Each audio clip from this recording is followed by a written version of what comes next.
Most people spend years believing that the next paycheck will finally solve everything. They tell themselves that life will feel easier once they make a little more money, get one more promotion, land a better job, or finally reach a salary that sounds impressive when someone asks what they do. It seems logical because that's what almost everyone around us believes. But something strange happens to the people who eventually become financially free. The money doesn't change them first. Their thinking does. The shift is so quiet that almost nobody notices it while it's happening. It begins on an ordinary Monday morning when Daniel, a 28-year-old operations assistant in Phoenix, walks into work carrying the same backpack he's owned for 4 years. Nothing about him looks different.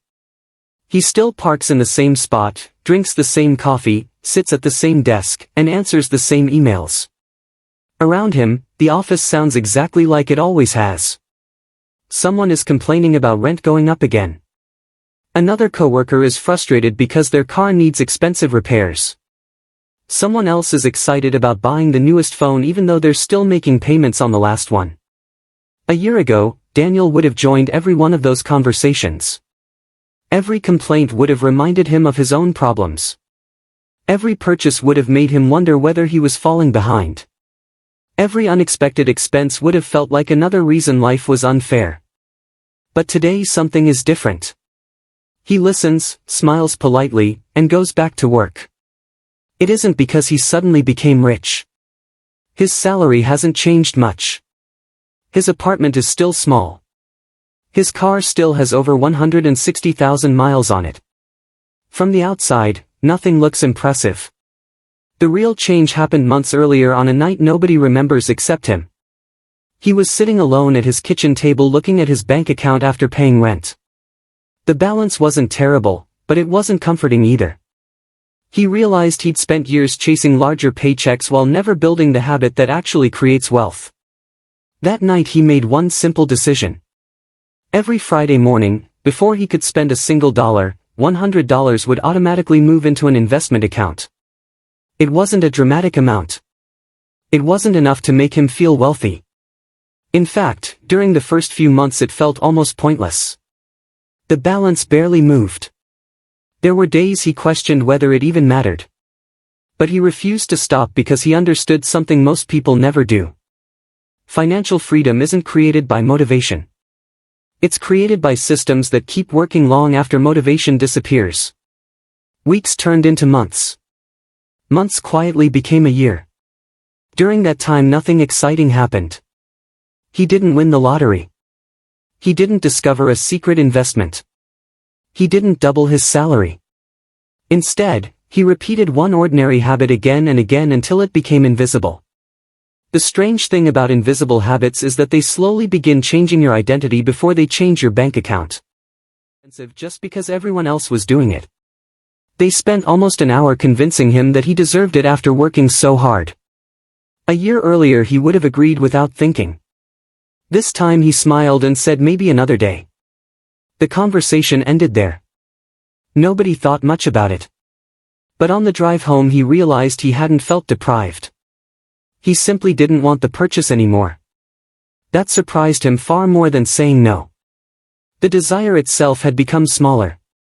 That's when he understood that discipline eventually stops feeling like discipline. It starts feeling normal. A few weeks later something else happened. His car needed repairs. The mechanic handed him an estimate for $940. Daniel looked at the paper, nodded, and approved the work. Not because the amount was small. It wasn't. But because for the first time in his adult life an emergency stayed an emergency for only a few minutes. It didn't follow him home. It didn't ruin dinner. It didn't keep him awake calculating credit card interest at 2 in the morning. The repair happened, the bill was paid, and life continued exactly as planned. That evening he realized something money experts rarely explain. An emergency fund doesn't just protect your finances. It protects your attention. Problems stop occupying space inside your mind after they've already been solved. That freedom is worth more than the dollars themselves. As the seasons changed, Daniel stopped checking his investment account every day. Then every week. Eventually months passed without logging in. At first he worried this meant he didn't care enough. Later he understood it meant he finally trusted the process. Meanwhile, the world around him continued chasing shortcuts. New investment trends appeared almost every month. Social media promised overnight wealth through cryptocurrency, options trading, side hustles, artificial intelligence, and dozens of opportunities that sounded easier than patience. Some of his co-workers jumped into every new trend they discovered. Every Monday someone had another success story. Every Friday someone quietly admitted they'd lost money again. Daniel listened to all of it without feeling the urge to participate. For the first time, missing out didn't feel painful. It felt peaceful. His greatest investment wasn't earning spectacular returns. It was protecting himself from constant distraction. One evening his younger sister called asking if he could help cover an unexpected medical bill. Before she even finished explaining, he already knew the answer. He transferred the money within minutes.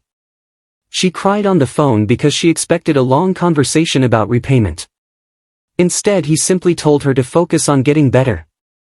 After hanging up, Daniel sat quietly in his apartment. He wasn't proud of sending the money. He was grateful he'd become the kind of person who could. Years earlier, helping someone else would have meant creating another financial problem for himself. Now it simply meant moving money from one account to another. That's when he realized the greatest luxury isn't owning expensive things. It's having enough stability that someone else's emergency doesn't automatically become your own. That night he looked out his apartment window at the city lights stretching across the horizon. Thousands of people were still chasing bigger salaries, better titles, nicer cars, and larger houses, believing happiness was always waiting one promotion ahead. Daniel smiled because he finally understood something those lights could never reveal. The day you stop chasing money isn't the day you stop working hard. It's the day you stop asking money to prove your worth, and strangely, that's often the exact moment it begins finding its way toward you. The biggest surprise wasn't that Daniel had more money than he used to. It was that he thought about money far less than ever before. Years earlier, every decision had started with a calculator. Dinner with friends meant checking his bank balance first. A weekend trip meant wondering which bill would have to wait until next month. Even small purchases carried invisible conversations inside his head. Can I really afford this? What if something unexpected happens? Those questions had quietly controlled almost every choice he made. Now, without realizing exactly when it happened, those conversations had started disappearing. Life hadn't become perfect. Prices were still higher than he wished. Inflation still existed. Unexpected expenses still appeared without warning. The difference was that money had stopped being the center of every decision. One Friday afternoon his manager called him into the office. The company was restructuring departments, and Daniel had been offered a promotion. It came with a larger paycheck, a more impressive title, and responsibilities that would almost certainly require longer hours. A few years ago he wouldn't have needed 5 seconds to answer. More money automatically meant a better life. That belief had guided nearly every career decision he'd ever made. But this time he asked for the weekend to think about it. Saturday morning he woke up early, poured himself a cup of coffee, and sat on the balcony watching the sun slowly climb above the buildings across the street. Instead of calculating how much more he would earn, he began calculating something he'd never measured before. Time. The promotion meant leaving home before sunrise most mornings. It meant answering emails late into the evening. It meant fewer dinners with family, fewer workouts, fewer quiet mornings reading books, and fewer weekends that actually felt like weekends. He pulled out a notebook and wrote 2 columns. One listed everything the promotion would give him. The other listed everything it would quietly take away. When he finished, he stared at the page for several minutes. For the first time in his career, the second list felt heavier than the first. Monday morning he thanked his manager for believing in him, but politely declined the promotion. His co-workers couldn't understand it. Some thought he was afraid of responsibility. Others assumed he had another job lined up. A few even suggested he was making the biggest financial mistake of his life. Daniel didn't argue with any of them because he remembered thinking exactly the same way. Years earlier he believed every opportunity with a bigger paycheck had to be accepted immediately. Now he understood something different. Wealth isn't just measured by how much money enters your bank account. It's also measured by how much control you have over your own time. Money can always be earned again. Hours cannot. Months passed. His investments continued growing quietly in the background without demanding his attention. The automatic transfers never stopped. Rainy days came and went. Markets rose, then fell, then rose again. Headlines continued predicting financial disasters almost every week. Daniel stopped reacting to them. Not because he knew the future, but because he had finally built a system stronger than his emotions. One evening while cleaning old files from his computer, he found a budget spreadsheet he had created nearly 5 years earlier. Every dollar had been planned. Every expense had been color-coded. Every unexpected purchase had thrown the entire sheet into chaos. Looking at it now felt like reading a journal written by someone else. He smiled, not because that younger version of himself had been foolish, but because he understood how frightened that version had been. Fear had made every financial decision feel urgent. Patience had slowly replaced that fear with confidence. A few weeks before Christmas, Daniel met Ethan for lunch. The same coworker who used to complain about money almost every day looked exhausted.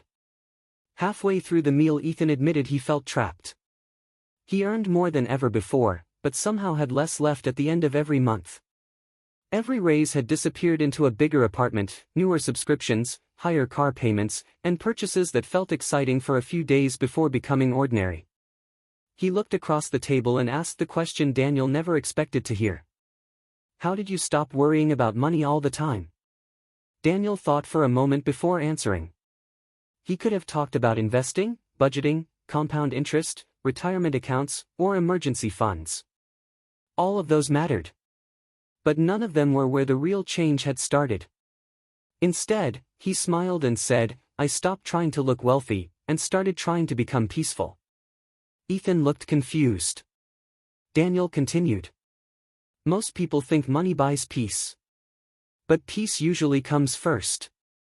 Once you stop trying to impress everyone else, once you stop buying things to prove you're successful, once you build habits that work quietly in the background, money has room to grow because you're no longer pulling it in 10 different directions. Neither of them spoke for a few seconds. The restaurant buzzed with conversations around them, but somehow the silence between them felt louder than the noise. Ethan nodded slowly, not because he completely understood, but because part of him recognized the truth before his mind could explain it. That night Daniel arrived home and opened the window overlooking the city. Cars moved below like streams of light, everyone rushing towards somewhere they believed would finally make them feel secure. He remembered being one of them. Always chasing. Always comparing. Always believing the next milestone would bring the peace he wanted. It never had. Peace arrived only after he stopped running. Looking back, the most valuable thing he had built wasn't the investment account, the emergency fund, or even the growing retirement balance. It was a new relationship with money itself. Money was no longer something he chased. It had become a quiet tool working in the background while he focused on building a life he actually enjoyed living. That was the secret nobody talks about because it isn't exciting enough to become a viral headline. Financial freedom doesn't usually begin the day your income doubles. It begins the day your habits become stronger than your impulses, the day your patience becomes greater than your fear, and the day you realize that the richest people aren't always the ones earning the most, they're often the ones who need the least to feel complete.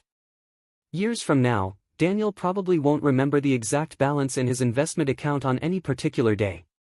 He won't remember the price of the stocks he bought or the percentage they gained in a single year. But he will remember the morning he stopped believing money was the destination and finally understood it was only the vehicle. Because that's the quiet truth hidden behind almost every lasting financial success. The moment you stop chasing money for status, approval, or happiness, and start building a life worth living, money has a strange way of following the people who no longer need to run after it.